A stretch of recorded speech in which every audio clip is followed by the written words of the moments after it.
പിന്നോക്കാവസ്ഥയിലുള്ളവർക്ക് cinema എടുക്കാനുള്ള ഒരു അവസരം എന്ന നിലയിൽ ചലച്ചിത്ര വികസന കോർപ്പറേഷൻ പണം നൽകാറുണ്ട്. ഏതാണ്ട് 1.5 കോടി രൂപയോളം നൽകാറുണ്ട്.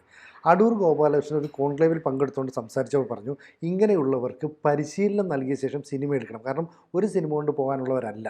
പക്ഷേ ഇത് പട്ടികജാതി പട്ടിക വിഭാഗത്തിൽപ്പെട്ടവർക്ക് മാത്രം പരിശീലനം നൽകണമെന്ന രീതിയിലേക്ക് വ്യാഖ്യാനിക്കപ്പെടുന്നുണ്ട്. ഒരു ഡോക്ടർ ബിജു എന്ന് പറയുന്ന ഒരു സംവിധാനം അതിനെ രംഗത്ത് വരുന്നു. മറ്റൊരു സ്ത്രീ അതിനകത്ത് കയറി ഇടപെട്ടുകൊണ്ട് പ്രസംഗം തടസ്സപ്പെടുത്താൻ ശ്രമിക്കുന്നു. അപ്പോൾ അടൂർ ചോദിക്കുന്നത്, ഇത് സിനിമാ മേഖലയിലുള്ളവർ മാത്രം വരേണ്ട വേദിയാണ്, വഴി പോകുന്നവരൊക്കെ വന്ന് സംസാരിക്കുന്നത് ഇത് ചന്തയല്ല. പക്ഷേ അടൂർ ഗോപാലകൃഷ്ണൻ സംസാരിച്ചുകൊണ്ടിരിക്കുന്നു, വലിയ വിവാദമായി മാറും. ഒപ്പം KR നാരായണൻ ഇൻസ്റ്റിറ്റ്യൂട്ടിൽ നടന്നതും ശരിയല്ലാത്ത പ്രവർത്തനമാണെന്ന് അടൂർ കുറ്റപ്പെടുത്തുന്നുണ്ട്. ഇതെന്താണ് ഉദ്ദേശിക്കുന്നത്? കേരളത്തിൽ കുറേ കാലമായിട്ടുള്ളൊരു പ്രാന്താണ്. ആരെന്ത് പറഞ്ഞു കഴിഞ്ഞാലും ഉടനെ അതിലൊരു ജാതി കണ്ടുപിടിച്ച് ബഹളം വയ്ക്കുക. ഞാൻ അദ്ദേഹത്തിൻ്റെ പ്രസംഗം ടി വിയിൽ കണ്ടു. ഒരു ടി വിയിൽ കണ്ടു, അതിൽ ചെറിയ കഷ്ണമായിരുന്നു. അതുകൊണ്ട് വേറൊരു ടി വിയിൽ ഏകദേശം അതിന് മുമ്പും അതിന് ശേഷവും അദ്ദേഹം പറഞ്ഞ കാര്യങ്ങളൊക്കെ കണ്ടു. അതിലൊന്നും അദ്ദേഹം ഒരു ജാതി അധിക്ഷേപവും ഒന്നും നടത്തിയിട്ടില്ല. പട്ടികജാതി പട്ടികവർഗക്കാർക്കാണ് 1.5 കോടി രൂപ കൊടുക്കുന്നത്.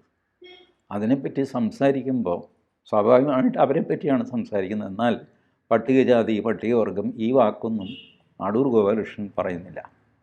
അദ്ദേഹം പറയുന്നു, നിങ്ങൾ 1.5 കോടി കൊടുക്കുന്നു, അത് 50 ലക്ഷം വെച്ച് 3 പേർക്ക് കൊടുക്കുക. ഈ ഒരു സൂപ്പർ സ്റ്റാറിനെ വെച്ചിട്ട് ഒരു സിനിമ എടുക്കാൻ ഉള്ള ഫൈനാൻസറായിട്ട് ഗവൺമെൻറ് പ്രവർത്തിക്കരുത്. ഇത് പൊതുപണമാണല്ലോ, അതിനൊരു അക്കൗണ്ടബിലിറ്റി വേണം. ഒരാൾ സിനിമ പിടിച്ച് ലാഭം ഉണ്ടായിക്കോട്ടെ, മോഹൻലാലിനെ നായകനായിക്കോട്ടെ, മമ്മൂട്ടിയെ നായകനായിക്കോട്ടെ, അതിൻ്റെ ഇനീഷ്യൽ ഇൻവെസ്റ്റ്മെൻറ്റായിട്ട് 1.5 കോടി രൂപ ഗവൺമെൻറ് ഫൈനാൻസ് ചെയ്യുന്നു. ബാക്കി അയാൾ എവിടെ നിന്നെങ്കിലും കണ്ടുപിടിക്കണം. അങ്ങനെ ഒരു ബിഗ് ബജറ്റ് സിനിമ അയാൾ പിടിക്കണം. ഇതല്ല ഇതിൻ്റെ ഉദ്ദേശം എന്ന് അടൂർ പറയുന്നു. ഇതിൻ്റെ ഉദ്ദേശം, നിങ്ങൾക്ക് പ്രാഥമികമായിട്ട് നിങ്ങളുടെ കയ്യിലൊരു സ്ക്രിപ്റ്റ് ഉണ്ട്, നിങ്ങൾക്ക് പ്രതിഭയുണ്ട്, ബട്ട് നിങ്ങൾക്കൊരു കിക്ക് ഓഫ് ചെയ്യാൻ പൈസയില്ല സ്റ്റാർട്ട് ചെയ്യാൻ. അപ്പോൾ ഒന്നുകിൽ 50 ലക്ഷം രൂപയിൽ ഒതുങ്ങി നിൽക്കുന്ന ഒരു സിനിമ നിങ്ങൾ പിടിക്കുക, അല്ലെങ്കിൽ 50 ലക്ഷം കിട്ടിയല്ലോ അത് വെച്ച് നിങ്ങൾക്ക് ബാക്കി കുറച്ച് ഫൈനാൻസൊക്കെ ഒപ്പിച്ച് മുന്നോട്ട് പോകാം. ഇതൊന്നുമില്ലാതിരുന്ന കാലത്ത് സിനിമ പിടിച്ചു തുടങ്ങിയ മനുഷ്യനാണ് അടൂർ ഗോപാലകൃഷ്ണൻ. ഞാൻ കോളേജിൽ പഠിക്കുന്ന കാലത്ത് 74-75 ആണ് ചിത്രലേഖ ഫിലിം സൊസൈറ്റി. കേരളത്തിൽ ആദ്യമായിട്ടാണ് ഫിലിം സൊസൈറ്റി എന്ന് പറഞ്ഞിട്ട് എന്നെപ്പോലെയുള്ള ഒരു വിദ്യാർത്ഥിക്ക് പോലും മെമ്പർഷിപ്പ് കൊടുത്ത് ലോക ക്ലാസിക്കുകൾ തിരുവനന്തപുരത്ത് കൊണ്ടുവന്ന് അതൊരു തിയേറ്ററിൽ ഒരാഴ്ച ഒരു ദിവസം ഒരു സിനിമ വെച്ച്, അതും ഉച്ചയ്ക്കേ പറ്റുള്ളൂ. നൂൺ ഷോ എന്നൊക്കെ നമ്മൾ പറയില്ല. അന്ന് മറ്റേ കൊമേർഷ്യൽ സിനിമയ്ക്ക് നൂൺ ഷോ ഇല്ല. ആ സമയം മറ്റേ സമയം കിട്ടില്ല, ഫസ്റ്റ് ഷോ സെക്കൻഡ് ഷോയുടെ സമയം കിട്ടില്ല, മാറ്റിനിയുടെയും കിട്ടില്ല, നൂൺ ഷോയുടെ കിട്ടുള്ളൂ. അപ്പോൾ 11 മുതൽ 2 വരെ ഒക്കെയുള്ള, ഇപ്പോൾ ആ നൂൺ ഷോയും അടഞ്ഞുപോയി, അതും കൊമേർഷ്യൽ സിനിമ കൊണ്ടുപോയി. ആ സ്ലോട്ട് വാങ്ങിച്ച് ഫ്രീ ആയിട്ട് ഞങ്ങളെപ്പോലുള്ളവരെ സിനിമ കാണിച്ച ആളാണ് അടൂർ ഗോപാലകൃഷ്ണൻ. മെമ്പർഷിപ്പ് എടുക്കാനായിട്ട് അന്ന് 10 രൂപയെ പറ്റുള്ളൂ. അതിന് ഒരു കാർഡും തരും. ഒരുപക്ഷെ ജീവിതത്തിൽ ആദ്യമായിട്ട് എനിക്ക് ID കാർഡ് തരുന്നത് ചിത്രലേഖ ഫിലിം സൊസൈറ്റിയാണ്. ഫോട്ടോയൊന്നുമില്ല, പേരും ഒരു നമ്പറും ഒരു സീലും ഒക്കെ ഉണ്ട്. മെമ്പറാണെന്ന് അറിയിക്കാൻ അവിടെ ചെല്ലുമ്പോൾ മെമ്പർമാരെ കയറ്റി വിടുകയുള്ളൂ. ഇത് കാണിച്ചിട്ട് ലോക ക്ലാസിക്കുകൾ ഞാൻ കാണുന്നത് അടൂർ ഗോപാലകൃഷ്ണൻ്റെ ദയയിലാണ്. അത് ഞാൻ അദ്ദേഹത്തിനും പ്രായമായി, എനിക്കും പ്രായമായി വരുന്നു. ഇപ്പോഴെങ്കിലും അതിൻ്റെ നന്ദി ഞാൻ പ്രകാശിപ്പിക്കേണ്ടത്. ഇത്ര മഹാനായ മനുഷ്യൻ, ഞാൻ പറയട്ടെ, ലോകത്തിന് മുമ്പിൽ മലയാളിക്ക് അഭിമാനത്തോടെ ചൂണ്ടിക്കാണിക്കാൻ ഉള്ള സംവിധായകന്മാർ എത്രയുണ്ട്? വളരെ കുറവല്ലേ ഉള്ളൂ. ഇപ്പോൾ ഒരു അടൂർ ഗോപാലകൃഷ്ണനുണ്ട്, അരവിന്ദൻ ഉണ്ടായിരുന്നു, മരിച്ചുപോയി. ജോൺ എബ്രഹാം ഉണ്ടായിരുന്നു, മരിച്ചുപോയി. PA ബക്കർ ഉണ്ടായിരുന്നു, മരിച്ചുപോയി. കുമാരനുണ്ടായിരുന്നു, ഇങ്ങനെ ഒരുപാട് പ്രതിഭകളുണ്ടായിരുന്നു. ഇപ്പോൾ ജീവിച്ചിരിക്കുന്നതിൽ ഒരുപക്ഷെ നമ്പർ 1 പ്രതിഭ എന്ന് പറയുന്നത് അടൂർ ഗോപാലകൃഷ്ണനാണ്. അദ്ദേഹം സ്വയംവരത്തിൽ തുടങ്ങി അനന്തരം ഈ ആർട്ട് ഫിലിം എന്ന് പറഞ്ഞാൽ ആളുകൾക്ക് കാണാൻ കൊള്ളാത്ത ഫിലിം അങ്ങനെയല്ല.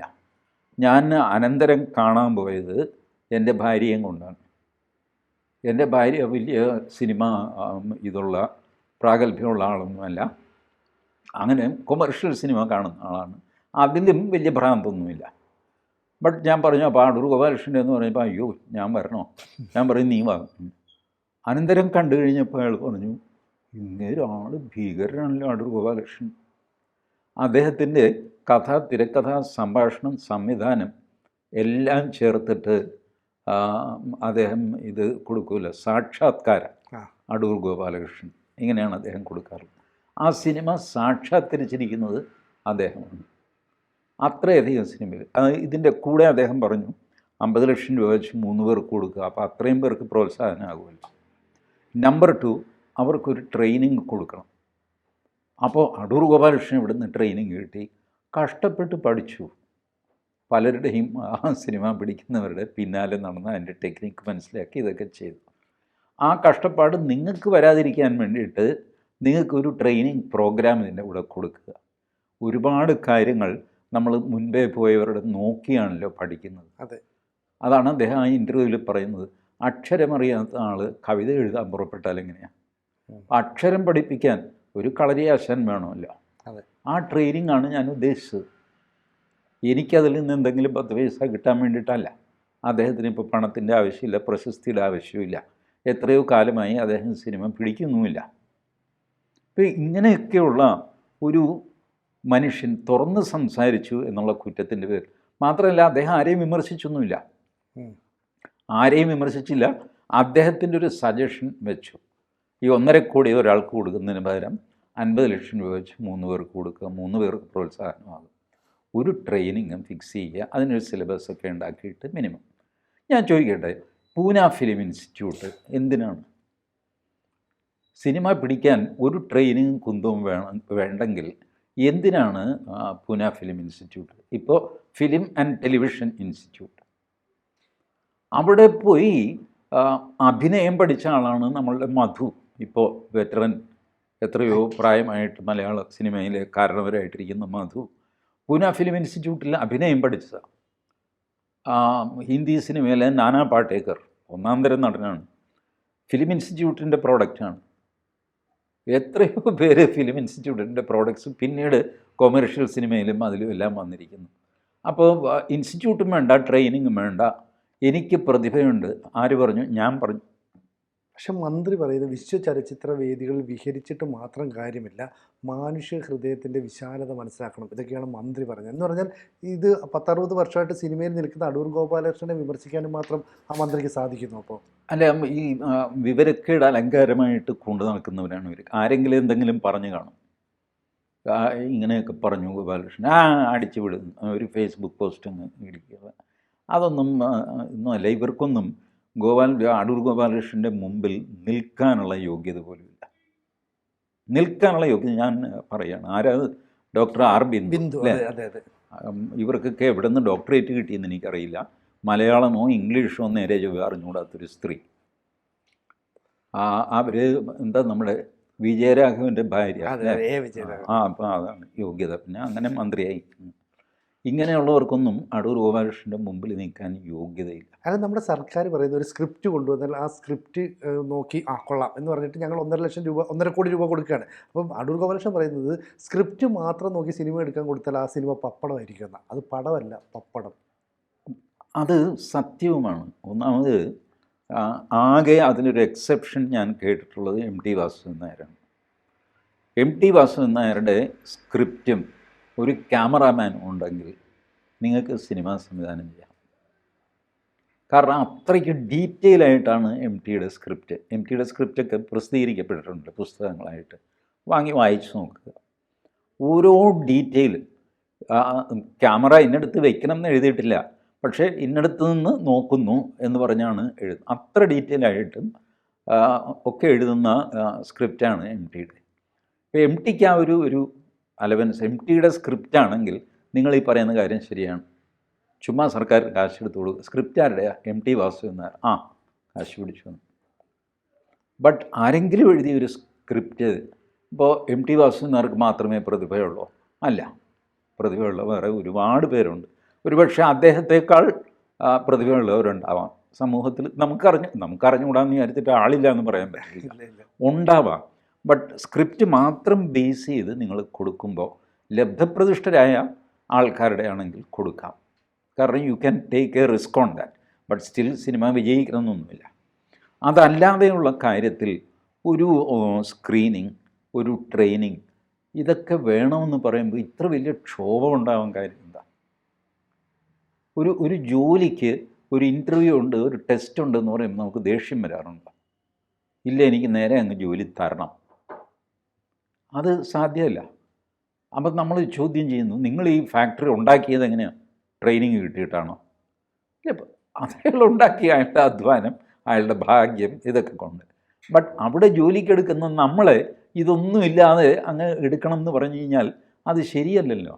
അല്ല, അടൂർ ഗോപാലകൃഷ്ണൻ പറയുന്നത് ഇങ്ങനെ സിനിമ എടുക്കാൻ വരുന്ന ആളുകൾക്ക് പരിശീലനം നൽകണം എന്ന് പറഞ്ഞാൽ പട്ടികജാതി വിഭാഗത്തിൽപ്പെട്ട ആളുകൾക്ക് പരിചയസമ്പത്തില്ല, അനുഭവങ്ങളില്ല, അവർക്ക് പരിചയക്കുറവ്, അങ്ങനെയൊക്കെ വ്യാഖ്യാനിക്കുകയാണ് ഈ ബിജുവിനെ പോലെ. അത് എനിക്ക് മനസ്സിലാവാത്തത്, ഇതിപ്പോൾ പട്ടികജാതിക്കാരല്ലാത്തവർക്ക് കൊടുക്കുന്നു എന്ന് വെച്ചോ, അപ്പോഴും അടൂർ ഗോപാലകൃഷ്ണൻ ഇത് തന്നെ പറയും. അപ്പർ കാസ്റ്റിന് അല്ലെങ്കിൽ നമ്പൂതിരിമാർക്ക് മാത്രമായിട്ട് 1.5 കോടി രൂപ കൊടുക്കാൻ സർക്കാർ തീരുമാനിച്ചു. അടൂർ ഗോപാലകൃഷ്ണൻ പറയും, ആ നമ്പൂതിരിക്ക് ഒരു ട്രെയിനിങ് കൊടുക്കുക കേട്ടോ എന്ന് പറയും.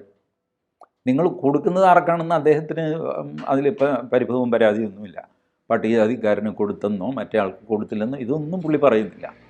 നിങ്ങൾ പൊതുപണം, ഖജനാവിലെ പണം എടുത്ത് കൊടുക്കുമ്പോൾ അതിന് ഒരു മാനദണ്ഡവും സംഗതിയും വേണം. അത് വെറുതെ വെള്ളത്തിൽ പോരുതല്ലോ.